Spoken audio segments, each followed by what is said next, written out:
महाराष्ट्राचं राजकारण इतकं प्रवाही झालंय की दिवस कोणताही असो, वेळ कोणतीही असो, काही ना काहीतरी घडत राहतं. आता हेच बघा ना, गेल्या आठवड्यामध्ये प्रहारच्या बच्चू कडू यांनी शिवसेनेमध्ये पक्षप्रवेश केला. त्यांना विधान परिषदेची जागा देखील मिळाली. याच मुद्द्यावरती ठाकरेंच्या शिवसेनेने सामनामधून टीका केली.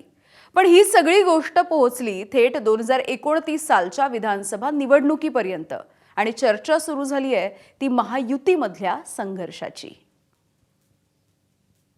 ते खरं आहे, आम्ही 29ची तयारी सुरू केली आहे. 29 मध्ये भाजप, शिवसेना, राष्ट्रवादी महायुती एकत्रितपणे निवडणूक लढेल.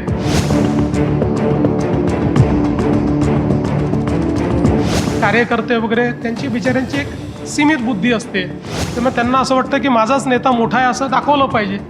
पण जे मोठे लोक असतात, मी आहे, शिंदे साहेब आहेत, आम्ही लोकांनी या भानगडीतही पडू नये. ज्याचं त्याचं श्रेय ज्याला त्याला मिळत असतं, कोण काय करतं लोकांना माहिती असतं.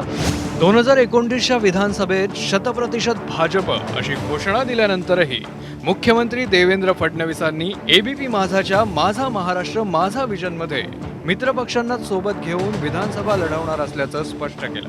मात्र याबाबत शिवसेनेच्या नेत्यांना बहुतेक शंका आहे. आखरी हे राज्य रयतेचं आहे. ते रयतेचं राज्य पुन्हा निर्माण व्हावं आणि त्या सर्वोच्च गादीवर पुन्हा आम्हाला शिंदे साहेब दिसावं, यासाठीच आमचे प्रयत्न राहणार आहे.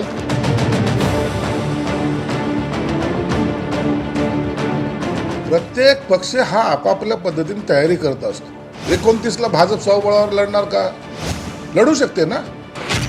शिवसेना स्वबळावर लढेल का? लढू शकते. संजय शिरसाट जे पक्ष वाढवण्याच्या बाबतीमध्ये बोलले, तसं प्रत्येकाला पक्ष वाढवण्याचा अधिकार. परवाच पक्षात आलेल्या बच्चू कडूंना एकनाथ शिंदेंना पुन्हा सर्वोच्च पदावर म्हणजेच मुख्यमंत्री पदावर पाहायचंय, तर शिरसाटांना वाटतंय की भाजप स्वबळावर लढू शकते. आता काय आहे ना की प्रत्येक पक्षात दुसऱ्या तिसऱ्या फळीतील नेत्यापासून शेवटच्या कार्यकर्त्याला वाटतं की आपला नेता राज्यातील सर्वोच्च पदावर असावा. पण जागा एकच आहे.